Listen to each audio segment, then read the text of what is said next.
The juiced ball theory. The juiced ball theory has been around for nearly 30 years at this point, and the idea is simple. MLB uses baseballs that have been altered to increase scoring, making home runs and harder hits easier. This theory surged in popularity during two distinct eras. First, during the steroid-fueled home run explosion of the late 1990s. The theory became less popular once it became publicly known that the increase in home runs was most likely due to steroid usage. But the theory regained popularity more recently in 2017 through 2019 when home run rates skyrocketed seemingly overnight. And there's some evidence to support this theory. First, in 2017, the league-wide home run record was shattered, previously being set in the year 2000, which was peak steroid era. And again in 2019, MLB teams hit an astounding 6,776 home runs, shattering the previous record set in 2017. And the theory actually holds some water, because in 2018, MLB purchased Rawlings, the company that makes their baseballs. And in 2019, MLB Commissioner Rob Manfred even acknowledged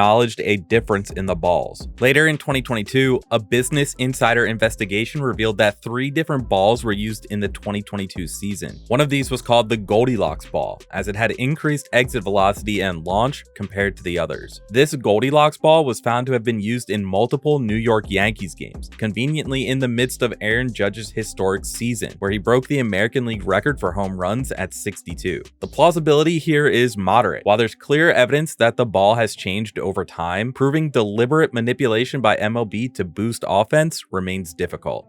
Cal Ripken Jr Power outage theory. On August 14, 1997, the Baltimore Orioles were scheduled to play the Seattle Mariners when suddenly the lights went out at Camden Yards, forcing a postponement. This was towards the end of Cal Ripken Jr.'s historic consecutive games played streak. But according to conspiracy theorists, this was no ordinary power failure. The theory claims that Cal Ripken Jr. left earlier that day after allegedly catching his wife with actor Kevin Costner. Ripken, enraged, got into a physical altercation with Costner, and unable to make it to the stadium in time, Orioles officials allegedly orchestrated the power outage to protect Ripken's consecutive game streak, which stood at 2,432 games at that point. The rumor gained so much traction that Ripken himself had to deny it on multiple occasions, and Costner eventually addressed it on a radio show, calling it completely false. The official reason for the postponement was that an electrical circuit had blown hours before the game, and with Randy Johnson pitching when it was difficult to see, it was deemed too dangerous with the possibility of someone getting seriously hurt. Plausibility here is quite low. No credible evidence exists to support the theory. The 1994 Expos were sabotaged. The 1994 Montreal Expos were a juggernaut. With a 74-40 record and 6 games ahead in the NL East when the players' strike hit in August, they were on pace for 105 wins and looked like World Series favorites. But then, a labor dispute led to the cancellation of the World Series for the first time in 90 years, with the Expos losing their shot at a World Series title. The theory suggests that MLB owners and the commissioner deliberately forced the strike to prevent a small-market Canadian team from winning the World Series. The timing was suspiciously perfect to stop the Expos' momentum, and within a few years, many of the team's star players were traded away as payroll was slashed. Ultimately, the franchise never recovered, eventually relocating to Washington, D.C. in 2005, becoming the Washington Nationals. While the plausibility is low because the strike was clearly about labor issues affecting all teams, this theory represents the heartbreak of Montreal fans who believe their one best chance at a championship was deliberately stolen from them. If you enjoy baseball explainer videos, consider leaving a like and subscribing. It really helps me out. Shohei Ohtani's gambling cover-up. In March 2024, news broke that Ippei Mizuhara, Ohtani's longtime friend and interpreter, had wired $4.5 million from Ohtani's account to an illegal bookmaker named Matthew Boyer. Mizuhara initially told ESPN that Ohtani had willingly paid off his gambling debts. But hours later, the story suddenly changed, with Ohtani's camp claiming that the interpreter had acted without Ohtani's knowledge. This contradiction in the timeline led to mass confusion and suspicion. And this is where the theory that Ippei was Ohtani's fall guy really started to gain traction. Ohtani is one of the most carefully managed athletes in the world, with an ultra clean image. And fans questioned how someone could steal millions from his personal bank account without his knowledge. This made the idea that Mizuhara was covering for him seem at least plausible. Many fans viewed the rogue interpreter narrative as a convenient fall guy scenario, especially when Mizuhara vanished vanished from public view for weeks. With Shohei being a global superstar and arguably the face of MLB, it makes sense that MLB would do whatever they could to protect the image of the face of baseball. But the theory doesn't really hold any water, as the Department of Justice obtained audio recordings of Mizuhara impersonating Otani to execute wire transfers from the bank. On top of that, Otani has no known gambling history, and he fully cooperated with the investigation the entire time, with no evidence supporting the idea that he was gambling himself. And to tie it all up, Mizuhara pleaded guilty to bank fraud and tax evasion in 2024, admitting he forged transfers and lied to both Otani and the media. Pete Rose as the sacrificial lamb. Baseball's all-time hits leader Pete Rose accepted a lifetime ban from baseball in 1989 after investigations revealed he bet on games while managing the Cincinnati Reds. And this is where the theory starts. People believe that Rose was singled out as a high-profile scapegoat to cover up widespread gambling throughout MLB. And by making a public example of Rose, MLB could claim it was serious about gambling while protecting other players and managers. On top of that, the severity of Rose's punishment was disproportionate to create a dramatic public narrative. And fuel was added to the theory because a lot of people believe the harsh treatment of Rose stands in stark contrast to the relatively light punishments for PED users who arguably did more to damage the game's integrity. While Rose's gambling was thoroughly documented and he eventually admitted to betting on his own team's games, questions remain about whether he was targeted more severely than others to make a point. This theory's plausibility is speculative. There's little hard evidence of a broader cover-up, but many fans feel Rose's punishment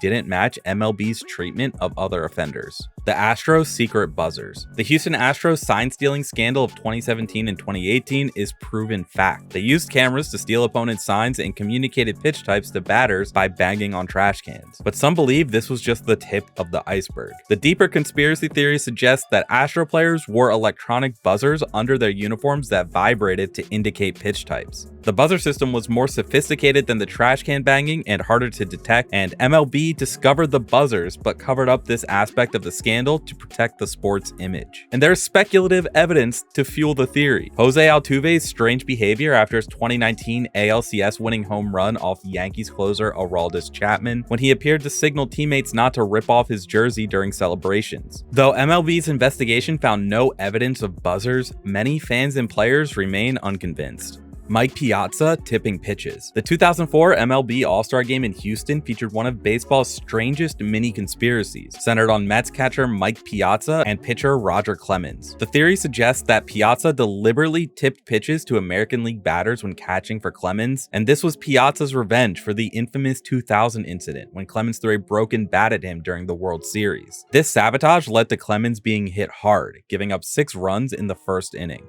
And there are some facts to fuel this conspiracy. Piaza and Clemens had a bitter history, and Clemens' first inning performance was uncharacteristically poor for a pitcher of his caliber. In addition, some batters seemed to know what was coming, taking unusually comfortable swings. While most experts dismiss this theory, the bad blood between Piaza and Clemens keeps this theory alive in baseball lore. Derek Jeter's scripted walk-off. September 25th, 2014. Derek Jeter's final home game at Yankee Stadium. In Hollywood fashion, Jeter hit a walk-off single in the bottom of the 9th to win the game 6-5 over the Orioles. And the theory suggests that this moment was too perfect to be coincidental, with the Orioles, Yankees, and possibly MLB coordinating to ensure Jeter got his storybook ending. People also suggest that pitcher Evan Meek deliberately threw a hittable pitch to create the historic moment. And there's some things that support the theory. The Yankees blew a 3-run lead in the top of the 9th, setting up the dramatic scenario. Jeter came to bat with a runner in scoring position, the perfect setup, and Meek's pitch was remarkably hittable. Adding to the suspicion, the game had no playoff implications for either team, making such a scripted moment more plausible. But overall, the plausibility is low to moderate. While there's no real evidence of coordination, the perfect circumstances and some player comments leave room for doubt. Albert Bell's bat heist. In July 1994, Chicago White Sox manager Gene Lamont suspected Cleveland's Albert Bell was using a corked bat. The umpires confiscated Bell's bat and locked it in the umpire's dressing room for examination. And what happens next is actually confirmed to be true. Cleveland pitcher Jason Grimsley removed a ceiling tile in the umpire's room. He crawled through the ceiling, located Bell's corked bat, and replaced it with a legal bat belonging to teammate Paul Sorrento. He then escaped back through the the ceiling without being caught. The problem? The umpires immediately noticed the bat had been switched because they had marked Bell's bat. MLB launched an investigation, and x-rays revealed Bell's original bat was indeed corked. Grimsley eventually confessed to the heist, and Bell was suspended for 10 games, which was reduced to 7 on appeal. Jon Lester's mystery glove substance. During Game 1 of the 2013 World Series between the Boston Red Sox and the St. Louis Cardinals, viewers noticed something unusual: a greenish substance in pitcher Jon Lester's glove. The theory claims that Lester was using a foreign substance, possibly Vaseline or a similar material, to doctor balls and increase movement on his pitches. It also claims that MLB was aware but turned a blind eye due to the high-profile nature of the World Series, and the substance gave Lester an unfair advantage in his dominant 7 2/3 scoreless innings. Some facts make the theory interesting. The footage clearly shows something in Lester's glove, but Lester claimed it was just rosin, a legal substance, but the color and consistency appeared different. And the Cardinals strangely never formally complained about the substance, but Lester's pitches that night showed exceptional movement, particularly his cutter. The plausibility is moderate. Something was definitely in Lester's glove, but whether it was an illegal substance or just rosin with sweat, as he claimed, remains unproven.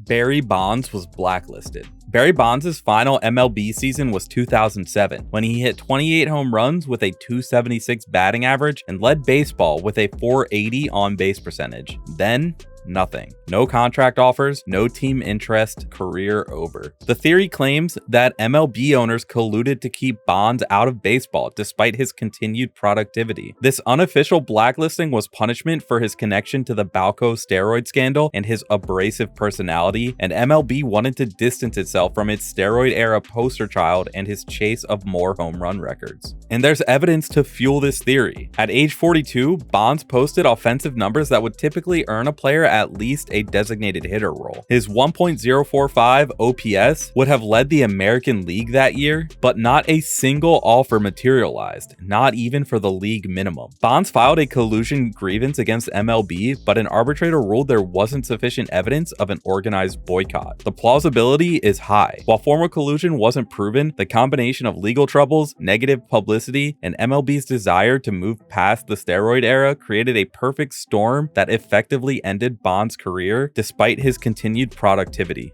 Sholess Joe Jackson was innocent. This is one of baseball's most enduring controversies. Was Sholess Joe Jackson really guilty in the 1919 Black Sox scandal? The theory claims that Jackson was innocent of game fixing despite his lifetime ban. He was implicated by teammates but never actively participated in throwing games, and MLB just needed high-profile scapegoats, and Jackson, one of the team's stars, fit the bill. And there's evidence that supports Jackson's potential innocence. He had a .375 batting average in the 1919 World Series, with the series' only home run. He committed no errors and threw out a runner at the plate, and he reportedly tried to return his $5,000 payment and inform White Sox owner Charles Comiskey about the fix. Counter evidence includes Jackson's confession, which he later recanted, his acceptance of money, and his presence at meetings where the fix was discussed. The plausibility of his innocence remains debated a century later. While official baseball history considers him guilty, it wasn't until earlier this year in May 2025 where he's finally been reinstated and is now eligible for the Hall of Fame.